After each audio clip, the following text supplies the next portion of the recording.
in order to gain such a vision.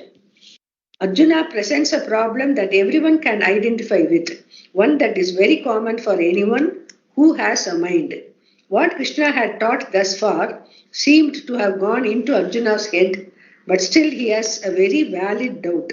For him, the whole teaching seems to boil down to two things. The mind that is composed and steady is the proper receptacle for this knowledge, and the knowledge had to be clear.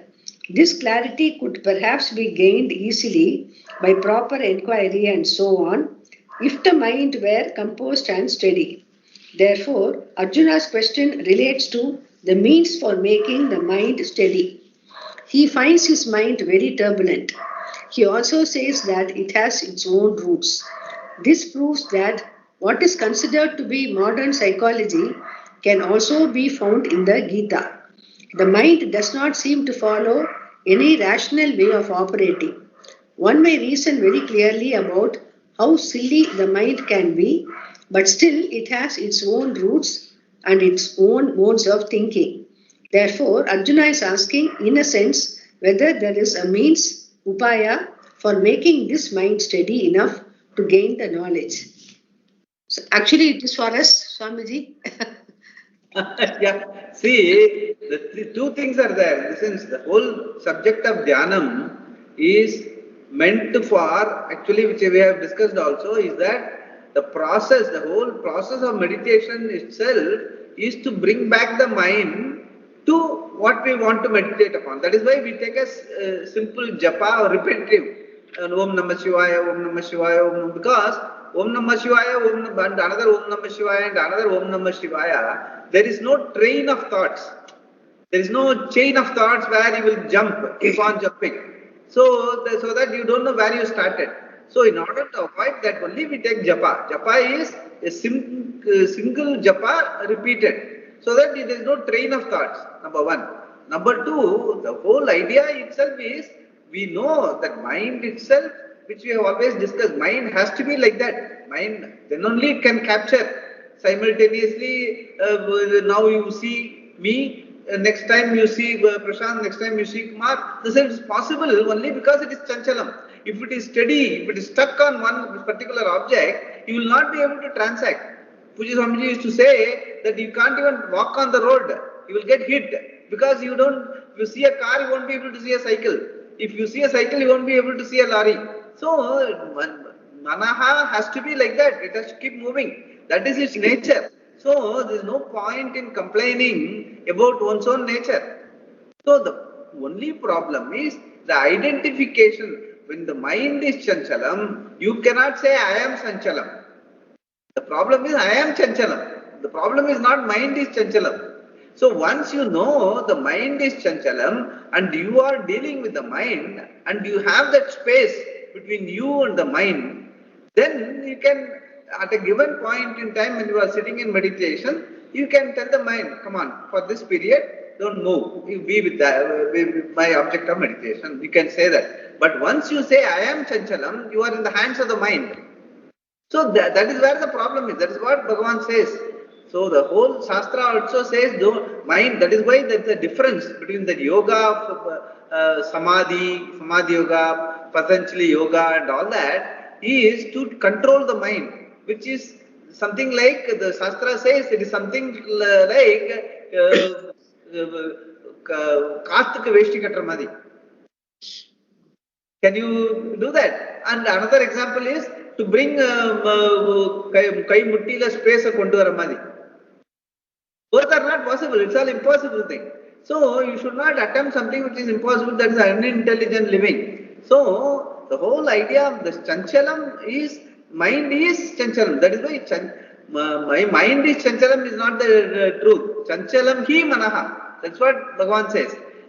Chanchalam, thy name is mind. So how do you control that? So what you are supposed to do, you must be able to create that space between you and the mind. You are not, the mind is you, but you are not the mind. Once that space is there, then you can decide what, for the time period, when the mind is doing meditation, you can tell, it will listen. And when you don't have anything else to do, you can allow it to travel. No problem. So like that, you don't control, you manage the mind. That is what is the entire psychology of Vedanta. Even all your mind problems, childhood problem and all that, just accept it, embrace it, and samarpanam, put it in the feet of the Lord. Okay, because of this my childhood problem, I have this temperament. Okay, I have this temperament. Let my temperament not what you call affect others. Let it be taken care of. The child in me, I have to take care. I have to tell them, okay, okay, there might have something happened in the early childhood. Don't worry, it's all okay now. We'll have to forget it. We have to move on. Like that, we have to that those things can happen only when you have that space between you and the mind and the psychology of it. So that is precisely what is being emphasized here. That is what we have to understand. We will read further.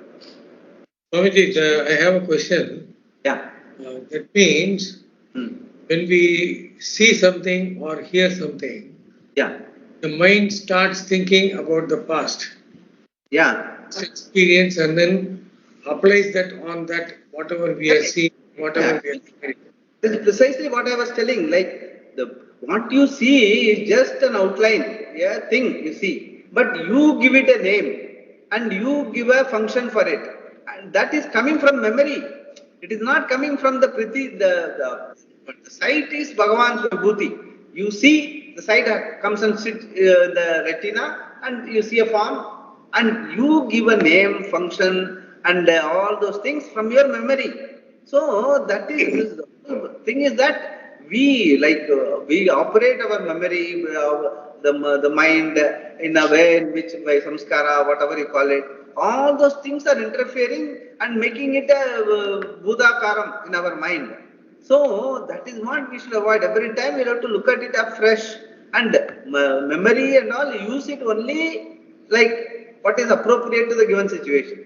That is where the space irundhatha adala mudiyum. The space create pandrathu da meditation.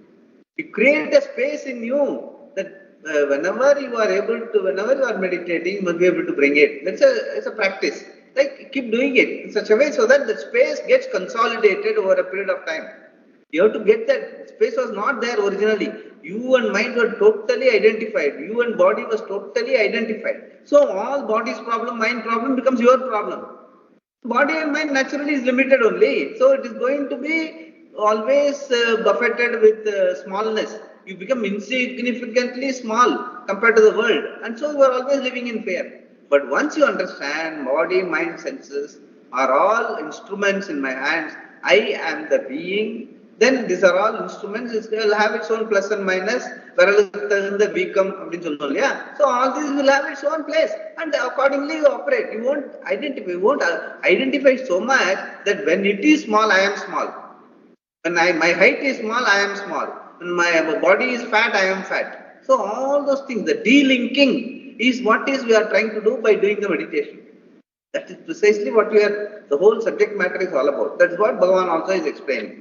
Yeah. Yes. So when the mind is thinking based on our past experience and knowledge, what happens is we tend to look at situations in the same line and react. Yeah. And for example, a person behaves in a particular fashion. So we have it in our mind. So whenever that person speaks or does something, immediately that is reflected on that. And sometimes it leads to tit for tat. To prevent that, meditation will help.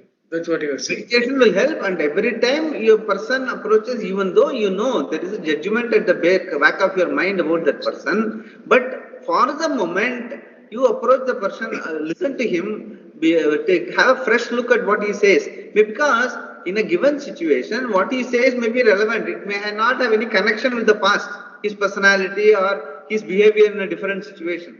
That may not be relevant to the situation. He may be a very elderly person. He may be telling something about a particular plant, and where his personality gets involved in about a particular plant. Maybe he is aware of the plant he is telling, you just listen to it. Why you bring in, no, he is always like that. See, the situation itself may not be connected to the personality. So that fresh look you don't get because you always at the back of the mind, you have a colored mind with reference. We are not able to look at it afresh because my mind, my judgment about him is I am that judgment. See, my own problem is I am that judgment. The judgment is particular with reference to certain areas in that person, and the judgment is for me to handle. It is not me. Judgment is me, but I am not the judgment. For the time being, I keep that judgment aside and look at him in that fresh situation. Okay, if that judgment is required for a particular situation, bring it in. The learning, you bring it in. So those things are possible only when you are at all the time alert. That apramatta we have talked about, no? The samadhanam, chitta samadhanam is alertness. Every moment of our life we have to be alert. Not only that, even for example, we are opening the kitchen in the morning. Suddenly we find a cockroach. Immediately, if reaction is hit it. Find a way to allow it to go, whether it is really going to affect you or drive it away. Those things, in the sense that that alertness is not there. We are so very totally identified with our mind and body and its judgments. We are totally in the hands of the mind. Then naturally, how can you? That is why sanchalam hi manaha. So the sanchalam hi manaha is fine, but you are sanchalam. That is why you say it's not possible. That's why there is Arjuna's problem now. So that is what Bhagavan will be telling. Indriyarteshu indriyarteha. That is his job. It is, you are there. Your free will, purushakara, free will is to handle the mind, handle the indriyas, not succumb to that. Adhikada in the training, for that, you must have a real understanding of what you are. In the sense, unga mela ungalku or madippu irukano, ungaloda self mela. You must have an exalted view of your life, of you being what you are. And the Bhagavan Vartenala we have got it. And that you are Atma, you are Sat. அப்படிங்கிறத அவர் சொல்றார். அதில் ஒரு சாநித்தியம் ஏற்படணும். You must be able to really own it up. Once you do that, then you will be able to look at the mind, body and all its permutations as something to be dealt with. You will not give them the importance because you are much more, you are Atma, you are Purnam. They are all just instruments. They are all my servants. So somebody said, body is like a donkey. So, and the in terms of, you must be able to, on a day-to-day basis, moment-to-moment basis, you must be alert to that. That is precisely what this meditation is supposed to help us. That is what this whole thing is all about. That is why the sixth chapter he has kept meditation, all those, the tatparya behind that, and the questions which Arjuna raises, he answers also. So that we are clear about it. Yeah. So, Swamiji, you said about japa, Om Namah Shivaya. You keep repeating the japa. Yeah. That is why japa is given. But so that there is no train of thoughts. So, Vadayana Aramchaga, Vadayana Mava, Koil, we pomo. Whereas Namah Shivaya, it's Bhagavan name, and you repeat it, it will stay with it. There won't be any other thought coming in between. There will only be a silence in between. And you will see that silence. And initial silence, repeat Namah Shivaya, Namah Shivaya, Namah Shivaya, Namah Shivaya, Namah Shivaya. Then slowly, when you get a handle on that, then you slowly start saying Namah Shivaya, Namah Shivaya. Burn up the silence. And slowly, over a period of time, put it in the mind only.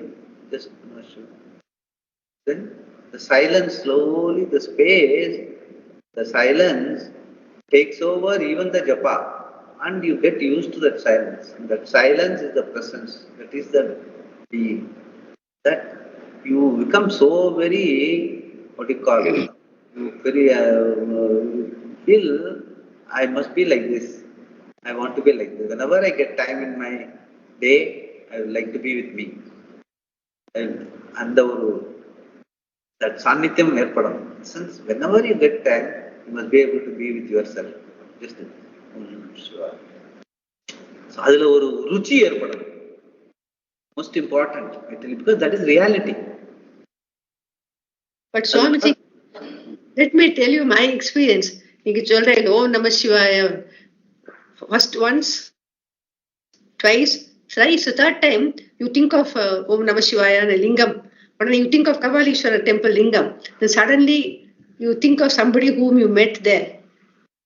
That is precisely what I'm saying. Namah Shivaya means Namah Shivaya. Again, you take you suppose Namah Shivaya is leading you to some, take Rama, whatever, which will help you, which will help you with it. Huh? No, Swamiji, any japa, I'm just telling you, any japa you say, what happens is probably for 3-4 times, you will concentrate and slowly, then what I start doing is like this, something will come up. Doesn't matter. What you do, you bring it back. Okay. Suppose that is called Drishya Anuvidda Dhyanam. It is there. There is one Dhyanam called Drishya Anuvidda Dhyanam. Okay. Now, as you say, Om Namah Shivaya says, you get Kapalishwara Lingam. Get to that. Okay. Now you take that Kapalishwara Lingam, that Mulavar. You remain there. Stay there. Okay. Manasakapada, you stay there. You stay with it. So, Drishya Anuvidda Dhyanam. Wherever the mind goes, there you concentrate. You concentrate. Wherever you, okay, that is your Ishta. Wherever your Ishta means, you go there and stay there. Doesn't matter. But stay there. That is important. So now what I try to do is, instead of, so I try to Manasigama Pradakshana Mandra, so that you see only the different nadai, yeah. So like that, then probably then you are able to concentrate. Correct, you're right. That is validated in the Shastra. There is something called Shabda Anuvidda Dhyanam, Drishya Anuvidda Dhyanam, Ahangraha Upasanam, Sampat Upasanam. 4 irukku. Ahangraha Upasanam naka, in me, I bring everything. I am that final. People who are used to it, they are able to do it, they can do that. Sampat Upasanaka, Sarvam Ishwaram. Into Ishwaran Mela, Ellati, whatever that comes to the mind, Ishwara. Put it there. So that is easy. That is the easiest. That whatever thought that comes to mind, I put it under Ishwara's feet. Okay, any problem? Put it in. Any success? Put it under Ishwara's feet. Like that. The whole thing, Sampat Upasana. The third thing, as I was telling you, Drishya. Wherever the mind goes, stay there. Stay with it. Edu manasuku pudichirukko anga poi stay pannu. That is Drishya Anuvidda Dhyanam. Then the fourth thing is Shabda Anuvidda Dhyanam. If you have that Om Namah Shivaya, He Govinda, He Rama, He Krishna, whatever. So this Bhagavan Ramdas thing, some people like that, no? Sri Ram, Jaya Ram, Jaya Jaya Ram, Sri Ram, Jaya Ram, Jaya Jaya Ram. This one whole ashram, they are chanting only this. This Bhakta Ramdas, he has established an ashram. There, this is the only chant. This particular chant in this particular dhvani. Sri Ram, Jaya Ram, Jaya Jaya Ram. Sri Ram, Jaya Ram, Jaya Jaya Ram. This is Shabda Anuvidda Dhyanam. You can stay there. Whatever you are comfortable with, you stay with it. But staying is important. Staying with it is important, so that in that staying, over a period of time, you will develop that silence. Because you become so comfortable with that, you will become silent. That silent the silent is the being. The silence is the being. Ada panika through the day, your mind will be silent, irrespective of whatever is happening. You will be able to, okay, this is happening, I will be able to, even somebody is scolding at you, you will be able to be attentive to what are all the things he is telling, what is the real subject matter he is trying to tell, rather than that he is scolding, you will not be really bothered about it. What is the subject matter? You will be able to alert to that and then act accordingly, rather than getting worked up that he is scolding you or something like that. So, adukkallam possibility only if you have that silence. That what you call the space, that samadhanam, chitta samadhanam, that alertness, that will happen. The alertness, samadhanam, all are nothing but you, your silent being. That is what is established in meditation. You get used to that. In the sense, your reality you bring it in your life. If it will be a make-believe, it is only a conditioning. Whereas this being your reality, once you start adopting it, it will stay with you. It will not, it's not a conditioning. It is not a, when the conditions change, it will fall flat. No. This being the reality, it will stay with you. But you have to work with it. For some time, you have to work with it. Whatever that is, all these four possibilities are available to you. Sabda anuvidya dhyanam, Drishya anuvidya dhyanam, ingala manasu pordo, anga ekka laikirdo anga iru. Ekka sabdathila manasu laikirdo anga iru. Ahangra upasana, when you are able to be silent, you be there. The sampat upasanam, logakshemam, ellathiyum Ishwaranta potu, sampat, pura sampat upasanam, unto Ishwara. Some people very bhakta mindset. Sampat upasana. Nothing wrong, but upasanam, you do it. In the sense, whatever you choose to do, you must be able to do. That is important. That you must be able to manage your mind in such a way that what you choose to do, mind abides in it. Over a period of time, you can take charge of it. That is precisely what we are trying to say. And that is what he is asking. Now Bhagavan also will explain. Yeah. Swamiji, Sriram, Jairam, is displayed in Lucas TVS in the corporate office. 24. And he has established this, and people, even Swamiji in Rishikesh Ashram, there is a place, Kirtana Mandapam, where one sadhu, till recently he was alive, he took samadhi, he used to sit and do this only. Particular, only Ramar Palingi Murti, like North India, Palingi Murti, Rama Sita Lakshmana எல்லாம் இருக்கு. அந்த இடத்துல ராமஜபம் மட்டும்தான். வேற யாரும் அங்க யார் போனாலும் அங்க உட்கார்ந்து ராமஜபம் தான் பண்ணணும். இல்ல கார்ப்பரேட் ஆபீஸ்ல 24-hour play. Same. Swamiji, you are Sheila Balaji had ever placed. Yeah, maybe. Ramadas, you said my mother-in-law has taken from him. She told us some time back that only from Ramadas ji, the Swami girl, she has taken when she was very young. She got this Ubadesam. And see, you told us about 3-4 months back, you told us like this, no, I just took it as your Ubadesam. And daily I am chanting. But only thing now, the way I am telling you all this is, I find that I am not able to concentrate on Rama. So what I do, I think of the Ramayana full till Sundaragandam. I start from Balagandam and go till Sundaragandam. So that helps me in concentrating. Otherwise, I am not able to concentrate on Rama alone and Rama. But personally, I find, even though I am not musically minded and all, but this tune, this particular tune is, you are able to, what you call it, Swamiji always used to say, the music can bring absorption, layam. That layam it can bring in. That is why Swamiji himself is a very great music composer. He had composed songs and all, which is on Swami Saraswathi. And he used to tell this particular tune, it brings layam and absorption. That is also good for that. That is, even though, as I said, even though I am not musically minded, I love this. Sri Rama Jaya Rama Jaya Sri Rama Jaya Rama Jaya Jaya Rama.